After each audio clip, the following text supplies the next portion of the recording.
금리 인하가 되면 그러면 이제 기대할 게 없지 않습니까? 네. 그러면 기대와 반대 현상이 일어날 수 있다는 걸 최근에 주식시장이 보여주고 있어요. 저는 이게 부동산 시장에도 이런 모습이 나올 수도 있다. 그래서 지금은 유의할 때라는 겁니다.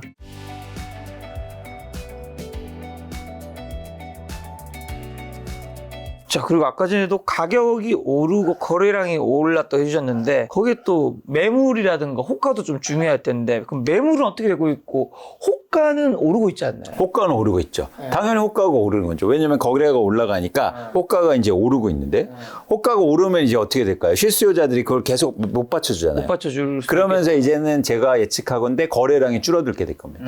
그렇죠. 그래서 뭐 빠르면 사실은 9월, 뭐 늦어도 10월부터는 거래량이 다시 감소할 가능성이 커 보이고요. 그게 중요한 신호예요. 시장의 변화를 예측하는. 그래서 거래량이 감소하는 걸 보셔야 되고 또 하나 아까 말씀드린 건 그럼 지금 매물의 양은 어떠냐. 시장에서 서울 아파트가 7천 건이 넘게 거래되잖아요. 근데 지금 서울의 매물이 최대 8만 3천 4천 찍다가 지금 7만 9천으로 떨어졌거든요. 걷어들이고 있군요. 걷어들인 것뿐만 아니라 팔렸기 때문에 준 거예요. 그런데 거의 7천 건을 마이너스 해주면 예를 들어서 8만 4천 건에서 그럼 어떻게 됩니까? 7만 7천이 돼야 되잖아요. 근데 왜 7만 9천밖에 안 됐을까요? 그건 뭐냐면 더 내놨기 때문이에요. 그러니까 매물이 줄고 있는 건 아니라. 그러니까 오히려 지금 집을 갖고 있는 사람들은 이 기회에 팔려고 하고 있는 게 아닌가라고 이제 저희가 예측할 수 있는 거죠. 알겠습니다. 요즘에 제가 영상 찍으면 이제 이게 딱 집값이 오르고 떨어지고에 따라서 사람들이 이제 반응이 요즘에는 이제 제가 뭐 얼마 전에 상승하시는 분 초대해서 찍었더니 야, 김 작가 집 가지고 있으니까 오르길 바래서 집 찍는 거 봐라 이렇게 하는데 여러분 많은 분들 아시겠지만 저는 하락할 때도 더 하락을 얘기하시는 이강수 대표님 모시고 맞아요. 영상 그렇지 않아요. 김 작가님 그런 거. 전 늘 그렇지 똑같이 상승과 하락 바뀌는 건 여러분들의 마음. 맞아요. 그건 평정심을 유지하는 거고. 그래서, 그러니까 제가 뭐 과거 얘기를 하고 뭐 이러고 싶진 않은데, 여러분 어쨌든 시장은 계속 변화하고, 그렇죠. 솔직히 말씀드리면 제가 올해 상반기에 이렇게 실수요자들이 막 집을 사면서 이렇게 막 시장을 뜨겁게 만들 줄 몰랐어요. 근데 이 상황이 저는 오히려 어떤 생각을 하냐면, 이런 뜨거운 상황이 오히려, 하락폭을 더 키울 수도 있겠다. 키울 수도 있다. 그렇죠. 왜냐면 산이 또 높으면 골이 깊게 되니까. 그런 예측을 또 하게 됩니다. 대표님이 이제 현재 기준으로 하락을 얘기하신 분이라 제가 반대되는 입장에 더 여쭤볼 수밖에 없는데 시세 차익 기대할 수 있는 아파트 청약 같은 경우 청약홈에 얼마 전에는 그 시세 차익이 한 몇십억 되는 3개 정도 아파트가 있었던 것 같아요. 청약후 예상 대기 시간이 40시간이 넘는 접속 대기까지 이제 지연까지 벌어졌는데 이런 현상도 어떻게 보면 사람들이 집을 사고 싶은 집값이 오를 거라 생각하는 그 심리가 많이 반영된 게 아닌가. 아니에요. 예를 들어서 동탄인데 그건 예를 들어서 분양가가 4억 원으로 나왔는데 전세가가 7억 8억입니다. 그러니까 그거는 내 집에 살고 싶고 그런 게 아니라 돈 벌고 싶은 사람이에요. 그렇죠. 근데 그게 청약하는데 아무 비용이 안 들어요. 그렇죠. 물론 오래 기다려서 짜증나긴 하죠. 근데 또 이게 집값 분위기가 안 좋을 때는 청약에도 뭐 그렇게 막 대기 시간이 그렇게 길지 않잖아. 그렇죠. 근데 요즘에는 막 대기 시간이 길어요. 그렇죠. 사람들이 그렇게 다시 아침, 저녁으로 바꿀 수 있다는 건데 그런 심리가 시장을 이끌지 못한다. 왜냐하면 갑자기 바뀌지 않습니까?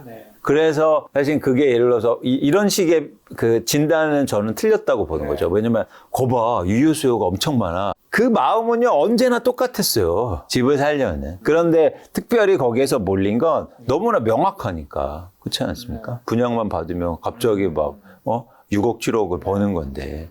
뭐 강남도 마찬가지고. 그리고 또 아까 대출 얘기해 주셔서 주요 시중의 가계대출 잔액이 한 달에서 6조 원 넘게 대표님 말씀처럼 증가했다고 하더라고요. 이게 집값 상승 기대감에 대출 수요가 폭증해서 증가한 것 같은데 이런 현상이 대표님 그러면 이제 곧 그칠 거라고 보시는 거겠네요. 그렇죠. 뭐냐면 이런 거죠. 두 가지 원인인데 첫 번째는 일단 뭐 은행도 지금 주택담보대출에서 규제가 들어가기 시작했고 금리도 좀 오르고 있고 또 하나는 뭐냐면 정부도 계속 이렇게 방만하게 운영할 수 없다는 거죠. 가계부채가 항상 문제이지 않습니까? 지금 많지만 이제 다시 줄어들 것이다. 그렇죠. 그리고 또 하나 뭐냐면 실수요자들은 이런 거예요. 아주 단순하게만 저희가 말씀드려 볼게요. 1년 동안 1000명이 있어요. 그러면 그중에서 누가 먼저 대출을 받고 그리고 집을 사겠습니까? 그러니까 실수요자가 1000명이 있다면 대출이 가능한 그렇죠? 그러니까 1000명이 되게 똑같은 수준이 아니잖아요. 그렇죠. 대출이 가능하고 내가 집 살 여력이 있는 사람은 더 먼저 받겠죠. 그렇죠? 실수요자 중에 내가 지금 무주택자 중에 남은 분들은 상대적으로 그렇죠. 신용도가 낮거나 혹은 대출이 그렇게 원활하지 않거나 이런 거잖아요. 그렇기 때문에 사실은 이 대출로 움직이는 시장은 한계가 있다는 거예요. 예를 들어서 그럼 어떻게 되냐면 대출이 계속 증가하기 위해서거나 대출이 시장을 끌어올리기 위해서는 예를 들어서 LTV나 뭐 DSR이나 아니면 DTI 규정이 계속 떨어져야 돼요. 그렇죠? 그래야 대출하는 사람들이 더 많아질 거잖아요. 그렇죠. 근데 그럴 수가 없지 않습니까? 그냥 유지만 돼도 대출은 줄게 되거든요. 먼저 받으니까. 그런 차원에서는 대출로 움직이는 시장은 한계가 있다는 거고 그런 시장을 과거에도 명확하게 보여줬다는 거예요. 자, 그럼 정부는 지금 부동산 규제 완화 이런 것들을 했다고 이제 보여주셨는데, 이제 정부에서도 한국은행에서 총재님도 지금 집값 심상치 않고 많이 올랐다 이런 코멘트들을 정부에서 많이 얘기했단 말이죠. 앞으로 그러면 규제 이런 것들 좀 어떻게 해나갈까요, 정책? 이제 하나 확실한 건 있지 않습니까? 여기서 완화는 더 이상 못한다. 그러면은 시장의 기대감이 조금 달라질 수 있다는 거죠. 최근에도 종부세를 건드리지 못했지 않습니까? 그것처럼 종부세 폐지를 그렇게 얘기하다가 사실 좀 이제 주춤하는 거죠. 그러면은 시장에서 기대한 만큼 그렇게 완화 속도가 빨라지기는 좀 제한적일 수 있다라는 거고요. 오히려 만약에 이런 상황 속에서 규제가 조금 나오면, 뭐 예를 들어서 성동구나 마포 같은 게 집값이 많이 올랐는데 규제 지역에 포함시키거나 투기과열지구 막 이런 데 포함시키면 갑자기 왜 정부가 바뀌지? 이런 신호를 시장에 줄 수 있다는 거예요. 그래서 오히려 정책이 불확성을 키우는 리스크로 될 수 있다는 거고 그게 제가 자꾸 말씀드리지만 2009년도, 10년도에도 똑같이 있었습니다. 계속 완화만 해주다가 집값이 오르니까 너무 놀란 거예요. 그래서 대출 규제도 조금 하고 이러니까 시장이 또 변화를 일으키는 또 이유가 된 거죠. 근데 그러면 정부에서도 요즘에 집값이 비싸니까 이걸 좀 어느 정도 잡아야 된다고 생각을 하잖아요. 그러면 말씀하신 대 마포구라든가 성동구는 그렇게 투기가해주기라든가 이런 걸 지정을 왜 안 해요? 아니, 앞으로 할 확률이 높은 건가요? 앞으로 할 확률이 높은 거죠. 만약 이 상태로 계속 오른다면. 왜냐하면 지금 단기간에 올랐기 때문에 그게 심의위원회도 열고 절차가 필요하거든요. 뭐 3개월 동안 얼마 이런 조건들이 필요하거든요. 그런 조건에 달성 안 됐는데 이제는 만약에 그런 것들이 그런 거 지정이 되면 시장의 색깔을 바꾸는 또 원인이 될 수 있겠죠. 얼마 전에 FOMC 있었잖아요. 이제 이번에 동결했죠, 미국에서. 근데 9월 달에 금리 인하 가능성이 있는 것처럼 좀 의사를 내비쳤단 말이죠. 미국에서 금리 인하하면 한국도 당연히 당장 인하 안 한다 하더라도 인하할 확률이 높아지는 건 사실이잖아요. 이런 것도 부동산 시장에 당연히 반영된 것도 있을 거고 앞으로도 좀 반영될 수 있지 않을까요? 지금 한국의 부동산 시장은 투자화돼 있기 때문에 사실 투자의 속성에 대해서 여러분들이 이해하실 필요가 있는데 이제 오늘 저희가 이 촬영 기준으로 해서 오늘 주식시장이 폭락하고 있습니다. 오늘 폭락하고 있더라고요. 이유가 있어요. 왜냐면 금리 인하는 명확한데, 그죠? 경기 위축 우려가 있는 거예요. 그렇죠. 경기 침체 우려가 뜨더라고요. 예, 이게 공교로운 지점이거든요. 금리만 인하되면 모든 게 해결될 거라고 생각했어요. 막 주식도 올라가고 부동산 그런 기대감이 그동안 작용되면서 주가나 부동산 가격이 올랐잖아요. 근데 만약 실제로 금리 인하가 되면 그러면 이제 기대할 게 없지 않습니까? 그러면 기대와 반대 현상이 일어날 수 있다는 걸 최근에 주식시장이 보여주고 있어요. 저는 이게 부동산 시장에도 이런 모습이 나올 수도 있다. 그래서 경기의 모습도 중요하지만 이런 사람들이 그러니까 아까도 말씀드렸잖아요. 그러니까 아까도 금리 인하를 말씀드렸는데 이거 보세요. 금리의 인하가 이렇게 그러니까 실제로 기준금리가 인하되지 않았지만 기대감이 작용하면서 시장 금리를 이렇게 크게 떨어지지 않습니까? 그런 것들을 미리 사람들이 예측하고 행동한다는 거죠. 그런데 만약 그게 실제로 이루어진 다음에 기대보다도 그런 변화가 안 일어났을 때 금리 인하만 되면 사람들 대출을 일으켜서 엄청 집 살 줄 알았는데 그게 생각보다 안 이루어졌을 때 시장은 예측 이외의 변화가 날 수 있다. 그래서 오히려 이게 왜 그런 말씀 드리면 제가 2009년 말씀을 또 드릴 수밖에 없는데 2009년도에도 이렇게 보시면 2009년 이전에 금리 인하가 대폭적으로 시장 금리가 인하되지 않습니까? 그 뒤로 이제 금리가 이렇게 완복하는데 실제로 기준금리는 2009년 집값이 이렇게 빠진 예를 들어서 올림픽 패밀리타운 30평대 아파트가 이렇게 빠진 2009년부터 2013년까지 집값이 빠지지 않았습니까? 근데 기준금리 그리고 주택담보대출금리가요 계속 빠졌어요. 한번 보실까요? 이거 보세요. 이거 주택담보대출금리입니다. 2009년도 이후로 어떤가요? 계속 빠지죠. 근데 집값은 왜 빠졌어요? 금리가 빠지는데. 그렇죠? 그러니까 시장은 기대감으로 움직이고 그리고 실제로 이루어졌을 때 유효 수요가 충분치 않으면 금리 인하가 아파트 가격을 올리는 그런 요인이 안 될 수도 있다는 걸 과거에도 보여줬죠. 저는 이런 시장을 예상하고 있습니다. 주식시장에 얘기해 주셔서 잠깐 여쭤보고 싶은 게 지금 이제 8월 달이잖아요. 네. 7월 달에 미국 증시 분위기 좋았잖아요. 그쵸. 뭐 당연히 시간이 지남에 따라서 경제 상황 바뀌긴 하지만 한 달 전에 대한민국이나 뭐 7월에 대한민국, 8월에 대한민국이 엄청 다를 수는 없는 거잖아요. 그쵸. 그쵸? 근데 제가 생각하는 의문이 궁금한 건데, 이거 7월 때에도 경기 침체나 경제 위기 뭐 이런 이야기는 있었지만, 증시가 좋고 하니까 그런 거 없다. 막 갔단 말이죠. 근데 증시가 갑자기 팍 떨어지니까 경기 침체 오는 거다.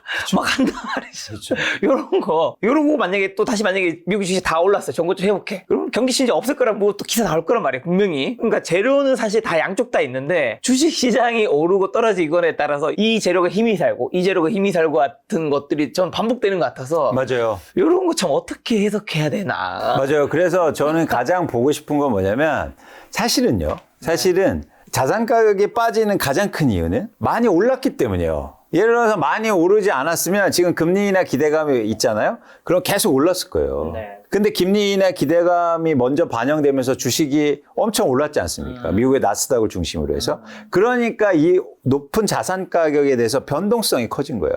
그래서 지금은 유의할 때라는 겁니다. 특히 한국의 부동산 시장도 똑같아요. 그동안 많이 올랐기 때문에 그래서 변동성이 큰 거예요. 너무 말씀 잘해 주셨는데 저희가 1년 전에 뭐 강남이고 뭐고 집값 다 빠졌지 않았습니까? 근데 그때하고 지금하고 뭐가 달라졌어요?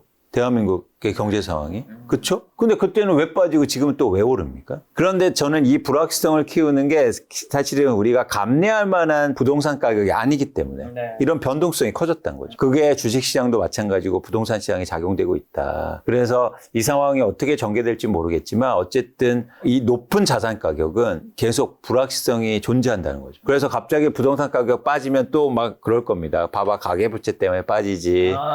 그다음에 이제 집을 안 사, 투자 수요가 없어. 이런 이유들이 또 나오겠죠. 또 오르면 또 오르는 거에 맞춰서. 이유가 또 나오고. 그래서 여러분들이 조금 더 본질에 충실하셨으면 좋겠어요. 그 본질은 뭐냐면 가격. 본질은 이겁니다. 이 한국의 부동산 가격이 감당해낼 수 있냐는 거예요. 이 보시는 그래프는 서울 아파트 구입 물량 지수인데 무슨 얘기냐면 중간 가구의 소득이 대출을 일으켜서 집을 살 수 있는 아파트의 양입니다. 예를 들어서 2012년도에는요, 100채 중에서 33채를 살 수 있었어요. 근데 지금은요, 지난해 6채고요, 지지난주에 3채뿐이 안 됐어요. 무슨 얘기냐면 집값이 너무 많이 올라서 소득은 안 올랐지만, 그러니까 집 살 사람이 시장에 많지 않는다는 겁니다. 이게 증가해서 요 정도 사람들이 사고 있을 뿐이에요. 그런데 지속되긴 힘들다. 그러니까 이게 현실이다. 그럼 말씀하신 가격에서 지금 서울 집값 많이 비싼지 뭐 주택 구입 부담 지수나 PIR은 지금 현재 부담스러운 위치인가요? 그렇죠. 말씀 이렇게 보여드린 것처럼 100채 중에서 중간소득자가 대출받아서 집을 살 수 있는 게 6채밖에 안 된다는 건 되게 심각한 상황인 거죠. 여러분들이 이렇게 느끼실 겁니다. 그래도 집을 사는 사람들이 있잖아. 그게 그래서 제가 말씀드리는 게 일시적이라는 거예요. 자, 그러면 이제 8월에서 12월의 집값은 어떻게 되는 거죠? 일단 집값의 변동폭은 크지 않을 수 있어요. 왜냐면 우리가 보는 모든 지표는 호가에 있어요. 물론 거래도 지표로 잡히지만 대표적으로 한국 부동산원에서 말씀하신 그 지수는 근데 호가는 낮출 생각이 없잖아요. 집을 갖고 있는 사람들은. 대신 큰 변화는 수요가 감소하면 어떻게 됩니까? 거래량이 줄어들게 되겠죠. 그래서 3분기 때부터는 거래량이 다시 감소할 가능성을 전 크게 보고 있고요. 그게 바로 가격 하락의 또 전조입니다. 3분기라고 하면 이제 7월, 8월, 9월이니까 네. 지금 8, 9월인데 8, 9월에도 만약에 거래량이 줄어들지 않으면 대표님이 틀 확률이 좀 높아지는 건가요? 그렇죠. 특히 이제 9월 정도에 만약에 거래량이 지속적으로 증가하고 있다. 이러면은 제가 예측하는 게 완전 틀린 거고요. 뭐가 들어오는 거냐면 투자 수요가 들어오는 거예요. 그러면 시장은 이제 다른 판도로 가는 거죠. 9월에 좀 거래량이 굉장히 중요한 포인트가 되겠네요. 9월 굉장히 중요합니다. 근데 거래량이 제가 볼 때 증가할 수 없다. 이렇게 보는 거죠. 실수요가 계속 대출을 받아서 집을 사야 되는데 그럼 뭐 거래량이 올라가거나 떨어지면 이제 어떤 전망이 맞는지 확실하게 알 수 있는데 만약에 유지되면요? 지금의 7천 건 정도로 그냥 9월도, 10월도, 11월도, 12월 유지돼요. 그러면 하락이 대량이 높은 거예요? 오를 확률이 높은 거예요? 그러니까 유지될 가능성은 더 적게 보는데 제가 볼 때는 만약 그렇게 되면 거래량 증가와 상승이 조금 더 이연되는 거죠. 네. 그래서 예를 들어서 그게 내년으로 간다거나 이럴 수는 있는데 어쨌든 제가 볼 때 거래량이 감소할 가능성이 굉장히 크지 않느냐 보고 있습니다.